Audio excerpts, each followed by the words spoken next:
Hello అండి, అందరికీ ఎలా ఉన్నారు? ఈరోజు అయితే నేను నా ఈవినింగ్ వ్లాగ్ అయితే స్టార్ట్ చేస్తున్నాను అనమాట. నేను ఏమేమి చేశానో మీతోటి షేర్ చేసుకుంటాను. ఇది మా ఇంటి ముందు ఉన్న షో చెట్టు అండి. వర్షానికి చాలా బాగా పూలు కాస్తున్నాయి అన్నమాట.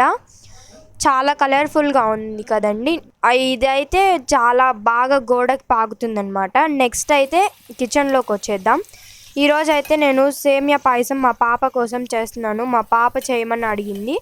దానికోసం ఒక గిన్నెలో నెయ్యి వేసుకొని డ్రై ఫ్రూట్స్ వేంపుకొని సేమియా పెట్టి ఫ్రై చేస్తున్నాను అనమాట. ఇప్పుడైతే సేమియా అయితే ఫ్రై అయిపోయింది. నెక్స్ట్ అయితే ఒక గ్లాసు సేమియాకి 2 గ్లాసుల పాలు, 1 గ్లాస్ నీళ్లు వేయాలన్నమాట. అది దగ్గర పడిన తరువాత 3/4 గ్లాసు చక్కెర వేయాలి. డ్రై ఫ్రూట్స్ వేసాను. నెక్స్ట్ మార్నింగ్ ఇడ్లీ మిగిలిపోయిందండి. దాన్నైతే ఇడ్లీ ఫింగర్స్ చేశాను.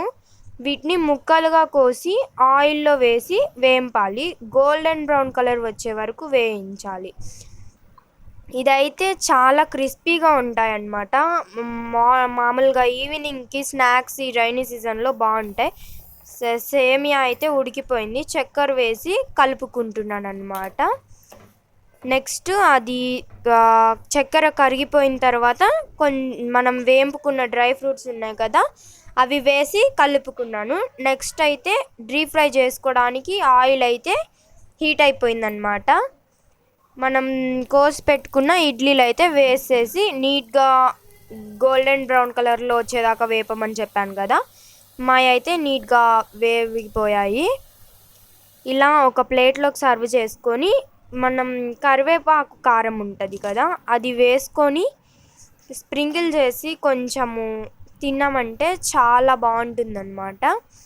నెక్స్ట్ అయితే దీంతో కాఫీ అయితే సూపర్ ఉంటుంది అనమాట. మేమైతే కాఫీ పెట్టుకున్నాం అన్నమాట. దీన్ని కూడా చూసేయండి. లాస్ట్కి అయితే ఇడ్లీ ఫింగర్స్ వచ్చేసాయి అన్నమాట. చాలా క్రిస్పీ ఉంటాయని చెప్పాను కదా. మా ఛానల్ని ఫస్ట్ టైం చూస్తున్న వాళ్ళు లైక్ చేయండి, షేర్ చేయండి, సబ్స్క్రైబ్ చేయండి. Thanks for watching. Ishq you all.